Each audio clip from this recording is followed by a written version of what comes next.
Bismillahirrahmanirrahim. Assalamualaikum warahmatullahi wabarakatuh. Perkenalkan, saya Ahmad Zulfa Isyaroni. Di sini saya akan menjelaskan hasil infografis dari Museum 6 topik. Mana? Topik pertama yaitu sejarah perumusan Pancasila dan fungsi Pancasila yang terbagi dari 3 poin. Poin pertama, periode pengusulan Pancasila. Badan ini diketuai oleh Dr. Rajiman Weddirat yang didampingi oleh 2 orang ketua muda wakil ketua, yaitu Raden Panji Suroso dan Ichi Bangese dari Jepang. Poin kedua, periode perumusan Pancasila. Setujuknya naskah awal pembukaan hukum dasar yang kemudian dikenal dengan nama Piagam Jakarta. Piagam Jakarta itu merupakan naskah awal pernyataan kemerdekaan Indonesia. Naskah awal pembukaan hukum dasar yang dijuluki Piagam Jakarta ini kemudian hari dijadikan pembukaan Undang-Undang Dasar 1945 dengan sejumlah perubahan. Poin ketiga, periode pengesahan Pancasila. Peristiwa penting lainnya terjadi pada tanggal 12 Agustus 1945. Ketika itu Soekarno, Hatta, dan Rajiman Weddiraningrat dipanggil oleh penguasa militer Jepang di Asia Selatan ke Saigon untuk membahas tentang Hari Kemerdekaan Indonesia sebagaimana yang pernah dilakukan. Namun, di luar dugaan, ternyata pada tanggal 14 Agustus tahun 1945, Jepang menyerah kepada Sekutu tanpa syarat. Pada tanggal 15 Agustus 1945, Soekarno, Hatta, dan Rajiman Weddiraningrat kembali ke Indonesia. Kedatangan mereka disambut oleh para pemuda yang mendesak agar kemerdekaan bangsa Indonesia diproklamasikan secepatnya karena mereka tanggap terhadap perubahan situasi politik dunia pada masa itu. Topik kedua, hubungan Pancasila dengan proklamasi kemerdekaan dan pembukaan Undang-Undang Dasar 1945. Terbagi atas 2 poin. Pertama, hubungan pembukaan Undang-Undang Dasar 1945 dengan proklamasi, yaitu memberikan penjelasan terhadap dilaksanakannya proklamasi pada tanggal 17 Agustus 1945, memberikan penegasan terhadap dilaksanakannya proklamasi pada tanggal 17 Agustus 1945, dan memberikan pertanggungjawaban terhadap dilaksanakannya proklamasi pada tanggal 17 Agustus 1945.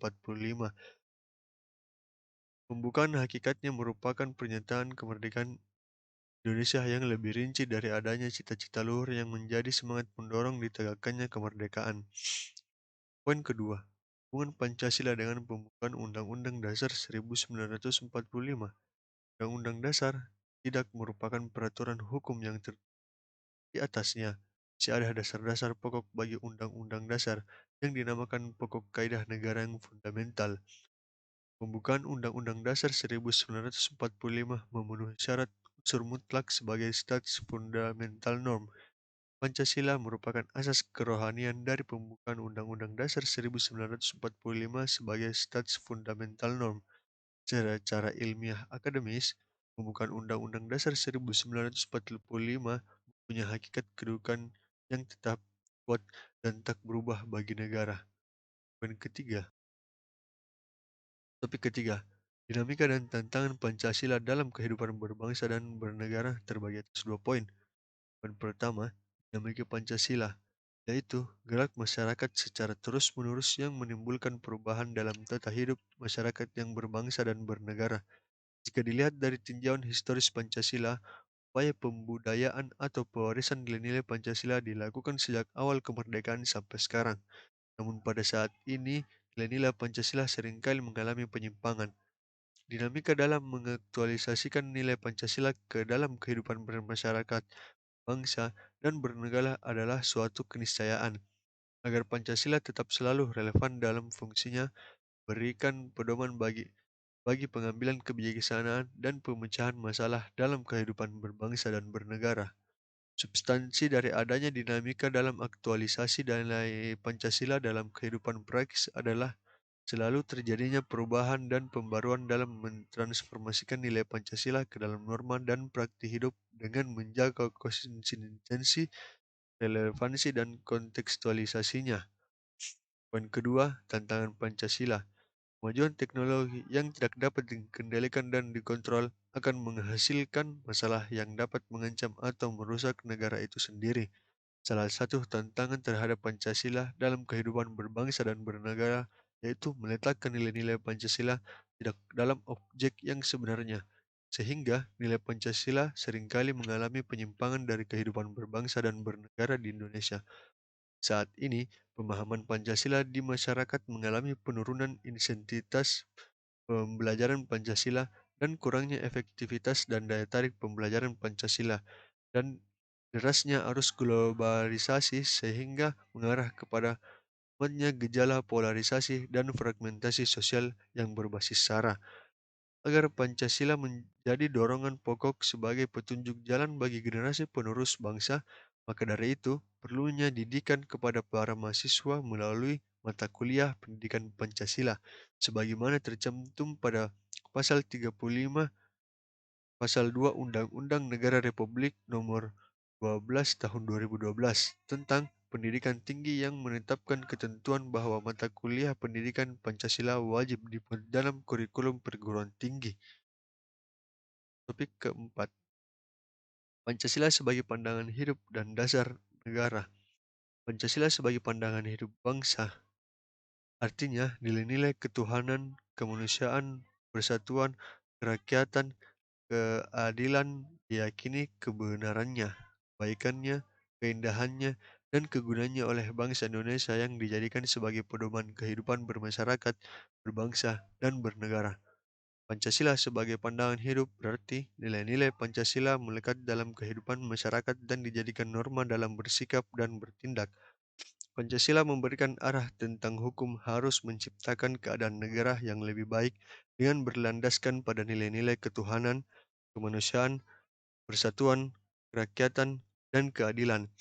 Pancasila merupakan pandangan hidup dan kepribadian bangsa yang nilai-nilainya bersifat nasional yang mendasari kebudayaan bangsa.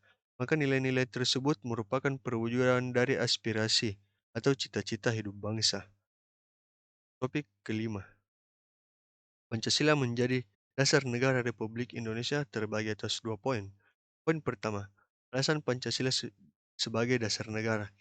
Dengan peraturan yang berlandaskan nilai-nilai Pancasila, maka perasaan adil dan tidak adil dapat diminimalkan. Hal tersebut das- Hal tersebut dikarenakan Pancasila sebagai dasar negara menaungi dan memberikan gambaran yang jelas tentang peraturan tersebut berlaku untuk semua tanpa ada perlakuan diskriminatif bagi siapapun. Oleh karena itu, lah Pancasila memberikan arah tentang hukum harus menciptakan keadaan negara yang lebih baik dengan berlandaskan pada nilai-nilai ketuhanan, kemanusiaan, persatuan, kerakyatan, dan keadilan. Dengan demikian, diharapkan warga dapat memahami dan melaksanakan Pancasila dalam kehidupan sehari-hari, dimulai dari kegiatan-kegiatan sederhana yang menggambarkan hadirnya nilai-nilai Pancasila tersebut dalam masyarakat. Misalnya, masyarakat bahu-membahu dalam ikut berpartisipasi, membersihkan lingkungan, saling menolong, dan menjaga satu sama lain. Hal tersebut mengindikasikan bahwa nilai-nilai Pancasila telah terintegrasi dalam kehidupan bermasyarakat. Poin kedua, esensi Pancasila sebagai dasar negara. Sebagaimana dipahami bahwa Pancasila secara legal formal telah diterima dan ditetapkan menjadi dasar dan ideologi negara sejak tanggal 18 Agustus tahun 1945. Penerimaan Pancasila sebagai dasar negara merupakan milik bersama, akan memudahkan semua stakeholder bangsa dalam membangun negara berdasar prinsip-prinsip konstitusional. Mahfud MD menegaskan bahwa penerimaan Pancasila sebagai dasar negara membawa konsekuensi diterima dan berlakunya kaidah-kaidah penuntun dalam pembuatan kebijakan negara, terutama dalam politik hukum nasional. Mahfud MD juga menyatakan bahwa dari Pancasila dasar negara itulah lahir sekurang-kurangnya 4 kaidah penuntun dalam pembuatan politik hukum atau kebijakan negara lainnya. Topik yang terakhir yaitu Pancasila sebagai ideologi negara. Tujuan ideologi bagi negara terbagi atas 5. Yang pertama, landasan untuk memahami dan menafsirkan realitas hidup berdasarkan atas nilai-nilai dasar yang terdapat dalam ideologi tersebut, yang terjabar dalam berbagai sistem kehidupan berbangsa dan bernegara. Poin kedua yaitu orientasi dasar yang memberikan makna dan tujuan dalam kehidupan berbangsa. Yang ketiga yaitu nilai atau kualitas yang dianggap baik, yang dipakai sebagai pedoman dan pegangan untuk melangkah dan bertindak. Poin keempat, bekal dan jalan untuk menemukan jati diri dan identitas. Poin kelima, kekuatan yang dapat memberi semangat dan motivasi dalam penyelenggaraan hidup berbangsa dan bernegara. Pancasila sebagai ideologi memiliki nilai-nilai dasar yang merupakan nilai intrinsik atau nilai yang ada pada dirinya sendiri. Nilai utama ideologi Pancasila adalah kebersamaan. Dengan bentuk ideal kebersamaan hidup bermasyarakatnya adalah masyarakat kekeluargaan yang ditunjukkan dengan kebersamaan hidup antara sejumlah manusia yang terselenggara melalui interaksi saling memberi. Mungkin sekian dari saya. Mohon maaf bila ada kesalahan. Assalamualaikum warahmatullahi wabarakatuh.